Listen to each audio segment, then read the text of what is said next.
इन्हें दूर बना फिर सही बनाई वीडियो फिर यानी दोनों ट्रैक्टर यानी सगाइयां करे कि जूम या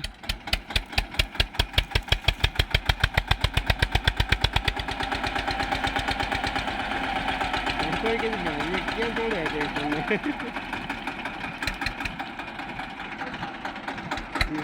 तो सही कौन करता है भैया